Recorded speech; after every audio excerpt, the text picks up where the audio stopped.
The tactical success of the attack on Pearl Harbor on the morning of December 7, 1941, is perhaps the most deceptive moment in the history of global conflict to the pilots of the First Air Fleet returning to their carriers. The sight of the Pacific Fleet's battleship row engulfed in flames was the ultimate validation of their training and their divine mission. However, as the reports reached the flagship, a heavy silence descended upon the most brilliant mind in the Imperial Japanese Navy, Admiral Isoroku Yamamoto. The secret that would eventually topple the Japanese Empire was not found in the number of ships sunk, but in the specific targets that remained untouched. Yamamoto, who had studied at Harvard University and served as a naval attaché in Washington, D.C., possessed a secret understanding of the United States that his contemporaries in the Imperial Army lacked. He knew that Japan was a boutique military power, a nation of exquisite craftsmen and highly disciplined warriors fighting a continental-scale industrial machine. His entire Operation Z was a desperate gamble, a knockout blow intended to paralyze the American spirit and force a negotiated settlement within 6 months. He famously warned his superiors that he could run wild for half a year or a year, but he had utterly no confidence for the second and third years of such a conflict. The first structural failure of the Pearl Harbor attack was the survival of the American aircraft carriers. Through a stroke of sheer luck for the United States, the USS Enterprise and USS Lexington were at sea during the strike. Yamamoto understood that in the modern era of the battleship was a symbol of the past, while the carrier was the weapon of the future. By failing to find and destroy these vessels, the Japanese had left the American sting intact. But even more critical was the failure of Vice Admiral Kiichi Nagamo to launch a third wave of attacks. Nagamo, a man of traditional naval doctrine, was satisfied with the tactical damage already inflicted and feared by withdrawing his carriers prematurely.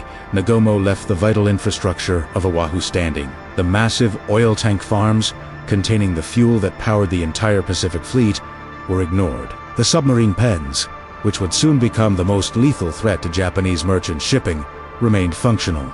The dry docks and repair workshops, which would allow the Americans to miraculously salvage and repair ships like the USS Yorktown in record time, were left untouched. This was the moment the Japanese realized the war was lost. They had destroyed the American objects, but had failed to destroy the American capacity to wage war from Hawaii. Without those fuel tanks and workshops, the U.S. Navy would have been forced to retreat to San Diego or San Pedro, thousands of miles away. Because they stood, the sleeping giants never had to leave the front porch of the battlefield. Furthermore, the Japanese High Command was blinded by Shinjobyo, or victory disease. This psychological state of arrogance led them to believe that the American people, whom they viewed as racially diverse and therefore decadent, would sue for peace after a single humiliating defeat. They miscalculated the sociological impact of the sneak attack. Instead of breaking the American will, the events of December 7th fused 300 million people into a single, vengeful industrial force. The secret realization that began to haunt Yamamoto was that he had not just attacked a military base. He had inadvertently provided the Roosevelt administration with the political capital to unleash the full, terrifying weight of the American factory system. From that day forward, the war was no longer about bravery or Bushido. It was a war of production, and in that arena, Japan had already lost.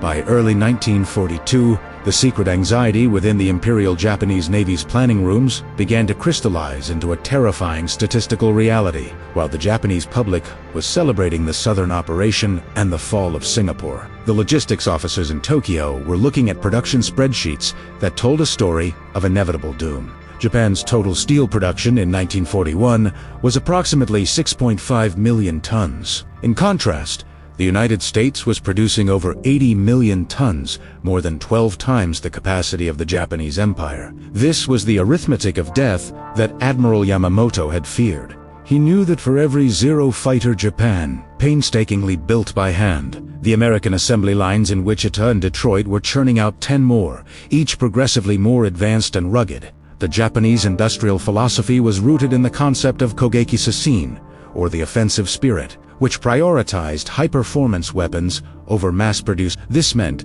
that while the Mitsubishi A6M0 was the finest dogfighter in the world it was a glass cannon, light, unarmored, and difficult to repair. The American industrial machine, however, was transitioning to total war mobilization under the War Production Board. The secret to the American victory was not just courage, but the standardization of parts and the use of unskilled labor to build complex machines. By mid-1942, the United States was already beginning to launch more tonnage of shipping in a single month than Japan could produce in an entire year. The first major psychological crack in the imperial facade occurred on April 18, 1942, with the Doolittle Raid.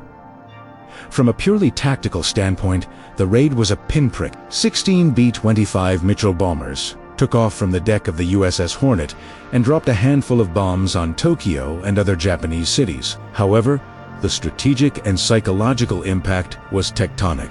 The secret promise of the Japanese military to the emperor was that the home islands were sacred and protected by the kamikaze or divine wind.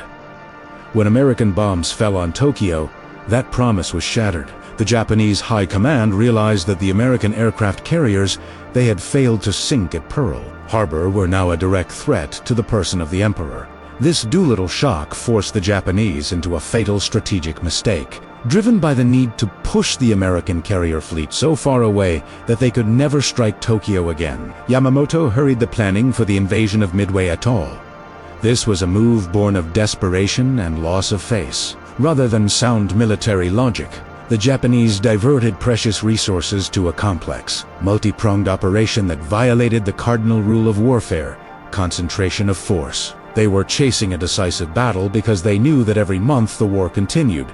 The American industrial advantage grew exponentially. The secret was that Japan was no longer fighting for victory. They were fighting to stop the clock. Furthermore, the Japanese merchant marine Damaru ships became the silent victims of this industrial disparity. Japan was an island nation that imported nearly all of its oil, rubber, and iron, while they had captured the resource-rich areas of the South Pacific. They lacked the ships to transport those resources back to the home islands and the destroyers to protect them from the growing American submarine threat. The secret realization that began to permeate the IJN headquarters was that the Greater East Asia co-prosperity sphere was a logistical impossibility. They had captured the gas station, but they didn't have the trucks to move the fuel. The empire was an empty shell, rich in resources it could not use, while the American arsenal of democracy was beginning to flood the Pacific with a tidal wave of steel that would soon reach the shores of Japan itself. By the spring of the most dangerous weapon in the Pacific was not a torpedo or a dive bomber, but a group of mathematicians and linguists hidden in a basement in Pearl Harbor, known as Station Hypo. Led by Commander Joseph Ross, this team had achieved the impossible. They had broken the Japanese naval code, known as JA. The secret that toppled the Japanese dream of empire was the loss of their communications security. While Admiral Yamamoto was meticulously planning the ambush at Midway, believing he held the element of surprise, the United States Navy was reading his mail. They knew the date of the attack, the composition of the fleet, and most importantly, the exact location where the Japanese carriers would be. The decisive battle that Yamamoto had craved was indeed coming, but it was a trap of his own design. The Japanese realized too late that their operational complexity was their greatest weakness. They had divided their forces into multiple groups, spreading them across the Pacific in a display of victory disease arrogance. They assumed the Americans were too demoralized to fight. But the American commander, Admiral Chester Nimitz, possessed the ultimate secret. He knew the Japanese plan in its entirety. He placed his three available carriers, Enterprise, the Hornet, and the miraculously repaired Yorktown exactly where they needed to be to intercept the Japanese Kido Butai mobile force. The morning of June 4th, 1941, became the moment the Japanese Empire discovered the true meaning of a strategic catastrophe. In a span of just 6 minutes, American SBD Dauntless dive bombers descended from the clouds and struck 3 of Japan's elite fleet carriers, the Kaga and the Soryu. A 4th, the Heru, would be sunk later that day. This was not just a loss of ships, it was the annihilation of the core of the Imperial Japanese Navy. The WWII was the elite spearhead that had struck Pearl Harbor. Now, it was a collection of burning wrecks at the bottom of the sea. The secret tragedy for Japan was the loss of their veteran pilots and master mechanics. These men were the products of a decade of intensive training, thousands of flight hours that could not be replaced in a year or even two. Unlike the United States, which had established the civilian pilot training program and had a vast pool of teenagers who grew up tinkering with Ford Model T engines, Japan had no mass training infrastructure. Every pilot lost at Midway represented a piece of the empire's future that could never be rebuilt. The Japanese realized that while they could eventually build more steel hulls, they could never again produce the elite aviators who had dominated the skies in 19... As the news of the defeat reached Tokyo, the High Command committed its final, most desperate act of secrecy. They hid the truth from the Emperor and the public. Wounded sailors from Midway were kept in isolation hospitals, forbidden from speaking to their families. The defeat was reported as a great victory, but behind the closed doors of the Imperial Palace, the mood was funereal. The Japanese leadership realized that the initiative had passed permanently to the United States. The War of Lightning Conquest was over, and the war of attrition, the one war Yamamoto knew they would lose, had begun. The Pacific was no longer a Japanese lake. It had become a vast, blue graveyard for the imperial dream, and the industrial clock of the United States was now striking midnight. If Midway was the moment, the Imperial Japanese Navy lost its sting. Then the campaign for Guadalcanal in late 1942 was the moment the Japanese army realized that their entire philosophy of warfare was obsolete. The secret failure that emerged in the jungles of the Solomon Islands was the complete breakdown of the Japanese supply chain. The Japanese military doctrine had always emphasized sesshin, spiritual power, over butsurial material quantity. They believed that the superior will of the Japanese soldier could overcome any lack of food, ammunition, or medicine. In the brutal reality of Guadalcanal, this belief was revealed to be a death sentence. The Japanese called Guadalcanal Jigoku no Shima, or Hell Island. The secret that the High Command in Tokyo tried to suppress was that for every Japanese soldier killed by American bullets, 3 or 4 were dying of starvation, malaria, and beriberi. The Imperial Japanese Navy, terrified of losing more precious ships after the disaster at Midway, refused to risk its heavy vessels to deliver supplies. Instead, they relied on the Tokyo Express destroyers running at night to drop supplies in drums that often drifted out to sea. The Japanese soldiers, some of the finest light infantry in the world, were reduced to living ghosts, wandering the jungle in search of roots and grass.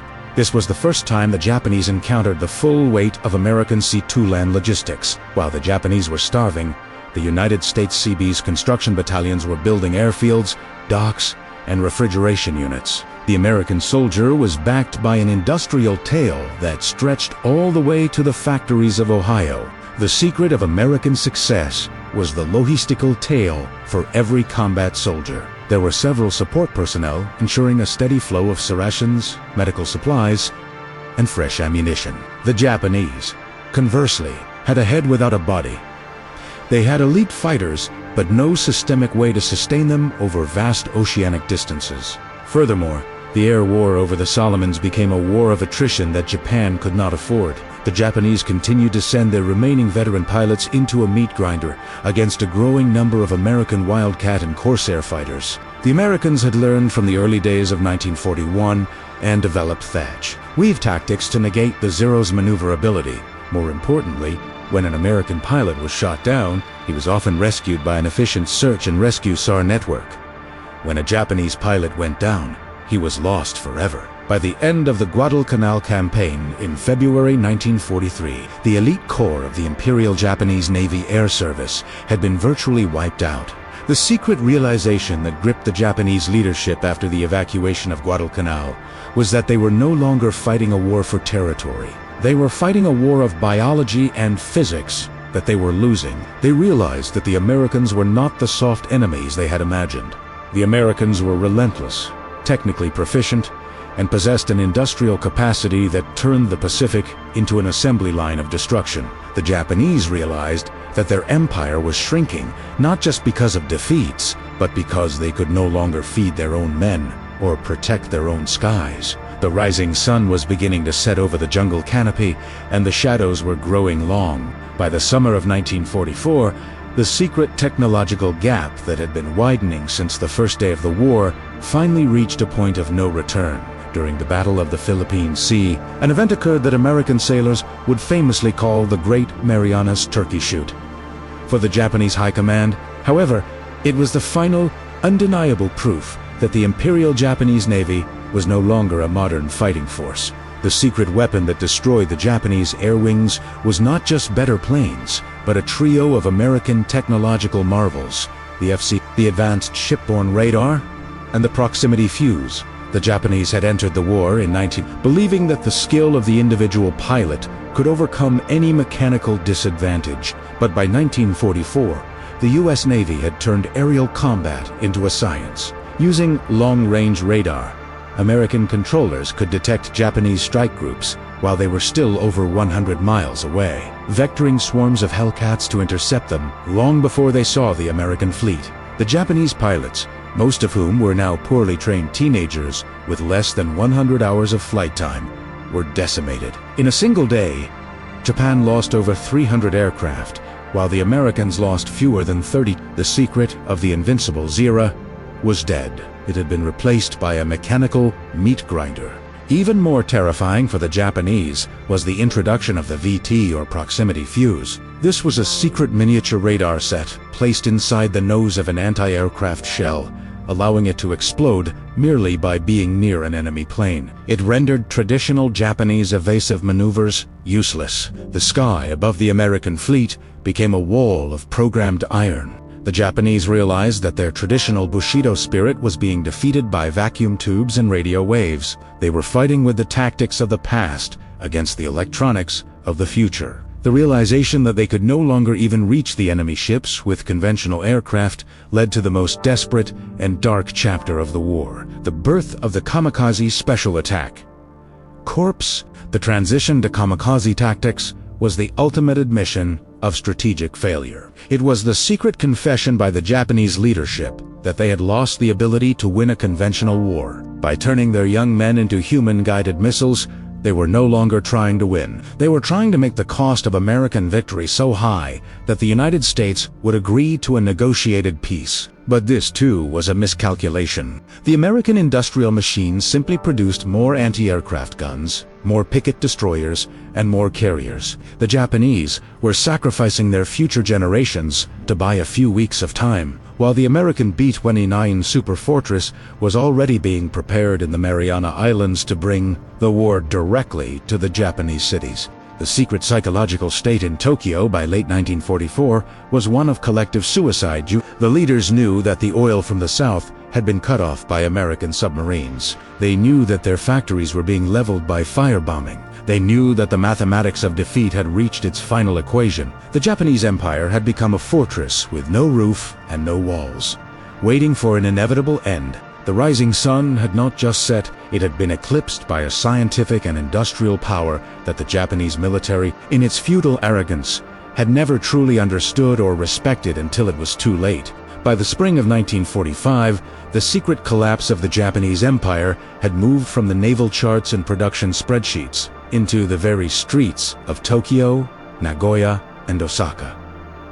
The mathematics of defeat had reached its ultimate and most horrific conclusion. The Japanese realized that they were no longer fighting a war of combatants, but a war of total erasure. The arrival of the B-29 superfortress had rendered the Japanese geography irrelevant. These silver birds, flying from the very islands Japan had failed to protect at Midway, were now systematically dismantling the Japanese industrial base with incendiary strikes that turned wooden cities into The secret tragedy of the final months was the Ketsugo Plantha desperate strategy for the defense of the home islands. The Japanese High Command, knowing they could not win, prepared to sacrifice the entire civilian population. They armed schoolgirls with bamboo spears and told the people that 100 million would die for the emperor. This was the final mask of a leadership that had run out of ideas, fuel, and time. They were waiting for a divine wind that would never come. While the United States was preparing the most closely guarded secret of the entire conflict, the Manhattan Project, when the first atomic bomb was detonated over Hiroshima on August 6, 1945. The secret realization that had begun with Admiral Yamamoto in December 1941 was finally made public. The gap between Japanese spirit and American science had culminated in the power of the sun being harnessed to destroy a city. The Japanese military's belief that they could force a bloody stalemate on the beaches was rendered obsolete in a single flash of light. They realized that the United States did not need to invade.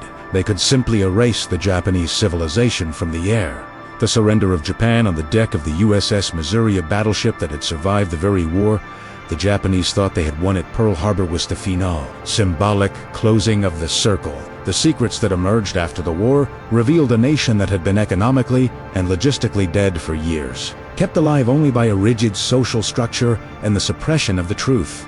The American occupation forces found thousands of aircraft hidden in caves, but no fuel to fly them. They found millions of soldiers, but no food to feed them. The rising sun had been extinguished not by a single battle, but by 1,000 strategic errors that began the moment the first torpedo hit the water in Hawaii. The legacy of the Pacific War remains a testament to the fact that tactical brilliance is no substitute for strategic reality. The Japanese discovered too late that in a global conflict, industry is the ultimate arbiter of victory. The secret that toppled the empire was the arrogance of believing that will could triumph over matter. Today, the sunken hulls of the Japanese fleet at the bottom of the Pacific serve as silent monuments to an empire that dreamed of greatness but forgot to count the cost of its own destruction.